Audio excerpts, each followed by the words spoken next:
बच्चों आज की क्लास में हम क्लास 10 का जो चैप्टर 5 है उसका एग्जाम्पल 12 डिस्कस करेंगे और इसके लास्ट में एक ऑब्जेक्टिव पीवाईक्यू भी देखेंगे।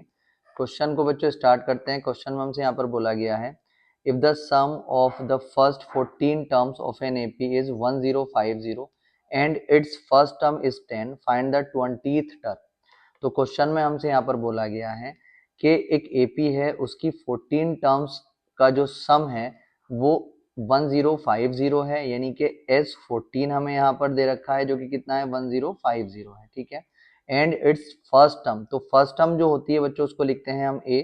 तो ए कितना दे रखा है बच्चों, हमें यहाँ पर 10 दे रखा है, तो यहाँ पर ए इज इक्वल टू 10 लिख देंगे। हमें निकालना है फाइंड द 20th टर्म, तो हमें यहाँ पर 20th टर्म निकालनी है, मतलब A20 निकालना है। अब A20 का जो बच्चों फॉर्मूला होता है वो होता है A प्लस में 19D। तो हमें A20 टर्म निकालने के लिए A चाहिए और 9D चाहिए। तो यहाँ पर A तो बच्चों हमारे पास है, ठीक है, मगर यहाँ पर हमारे पास D नहीं है। तो सबसे पहले काम क्या करेंगे, पहले D निकालेंगे हम। जब D निकल जाएगा तो फिर A20 टर्म बच्चों यहाँ से निकल जाएगी, ठीक है। अब D निकालने के लिए हम क्या करेंगे, जो ये S14 वाला फॉर्मूला, S14 की जो वैल्यू हमें दे रखी है इसका यूज हम यहाँ पर करेंगे। तो S14 इज इक्वल टू 1050 दे रखा था। अब S14 के नीचे इसका फॉर्मूला हम लगा देंगे, तो n की वैल्यू यहाँ पर 14 है, तो जहां जहां पर n आता है वहां पर 14 आ जाएगा। तो 14/2 इंटू में 2a और प्लस में यहाँ पर भी n आता है, तो यहाँ पर भी 14 - 1 और इंटू में d आ जाएगा और इज इक्वल टू में आ जाएगा बच्चों 105 और 0, ठीक है। 2 से कट जाएगा 7 टाइम 7, यहाँ पर लिखेंगे 2a और प्लस में 14 में से 1 गया तो कितना बचता है बच्चों यहाँ पर 13 और d और इज इक्वल टू में 105 और 0। 7 ऐसे रखेंगे, 2 मल्टीप्लाई a की जो वैल्यू थी बच्चों वो कितनी थी 10 थी, तो यहाँ पर रख देंगे हम 10 लिख देंगे और प्लस में 13d आ जाएगा और इज इक्वल टू में आ जाएगा 105 और 0। अब यहाँ पर बच्चों 7 को आप ऐसे रख लो, 2 और 10 की मल्टीप्लाई कर लो तो 20 आ जाएगा, प्लस में 13d और इज इक्वल टू में 1050। अब यहाँ से जब हम इस ब्रैकेट की वैल्यू निकालेंगे तो जो 7 होगा वो इसके अपॉन में आ जाएगा। तो यहाँ पर हम इसको लिखेंगे 20 प्लस में 13d और इज इक्वल टू में 1050 और अपॉन में बच्चों 7। 7 से जब इसको काटेंगे तो 7 वन जा 7 आ जाएगा, 3 बचेगा 35, 7 5 जा 35 होते हैं, ये 0 आ जाएगा। तो यहाँ पर आ जाएगा 20 प्लस में 13d और इज इक्वल टू में आ जाएगा 150, ठीक है। अब उसके बाद जब हम यहाँ से d की वैल्यू निकालेंगे तो पहले 20 को इधर शिफ्ट करेंगे, तो यहाँ पर आ जाएगा बच्चों 13d और इज इक्वल टू 150 और माइनस में 20 आ जाएगा, 13d इज इक्वल टू में 130 आ जाएगा बच्चों। अब जब यहाँ से हम d की वैल्यू निकालेंगे तो d की वैल्यू आ जाएगी 130 अपॉन में 13। 13 से 10 टाइम कट जाएगा तो d की वैल्यू कितनी आ जाएगी बच्चों यहाँ पर 10, ठीक है।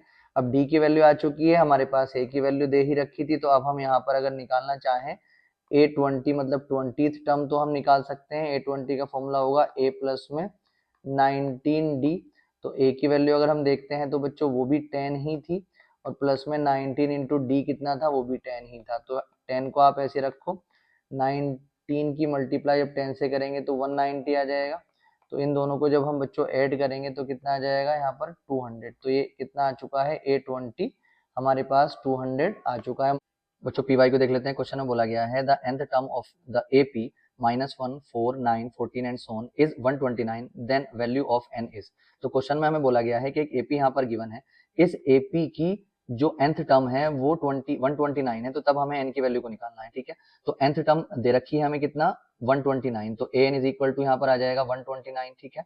यहाँ पर इस AP से हम क्या करेंगे, पहले a लिखेंगे, तो a कितना है यहाँ पर -1 और उसके बाद जब d निकालेंगे, d कैसे आता है सेकंड टर्म में से फर्स्ट टर्म को माइनस करके, मतलब 4 में से माइनस करेंगे -1 को, तो जब इसमें से माइनस करेंगे तो 4 ब्रैकेट से पहले माइनस का साइन अंदर का साइन चेंज हो जाएगा +1, यानी d की वैल्यू आ जाएगी बच्चों 5, ठीक है।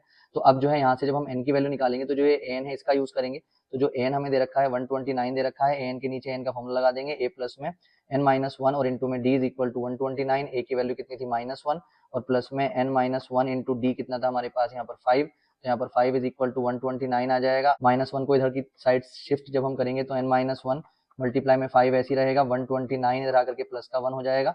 n-1 की जब वैल्यू हम निकालेंगे तो ये 5 भी जो है इन दोनों के इसके अपॉन में आ जाएगा, इन दोनों को ऐड करेंगे तो कितना आ जाएगा 130 और अपॉन में आ जाएगा 5। 5 से जब इसको काटेंगे 5 2 10, 5 6 30, तो n minus one is equal to 26 आ जाएगा। जब यहाँ से n की वैल्यू हम निकालेंगे तो 26 और प्लस में बच्चों 1 आ जाएगा, तो n इज इक्वल टू आ जाएगा 27। इसका मतलब जो है ये जो इस AP की जो 27th नंबर पर आएगा 129 आएगा। इसका जो n की वैल्यू आ जाएगी वो 27 आई है, तो यानी कि A ऑप्शन सही हो जाएगा। अगर बच्चों आपको हमारी वीडियो समझ आ जाती है तो हमारी इस वीडियो को लाइक करके हमारे चैनल को सब्सक्राइब करें।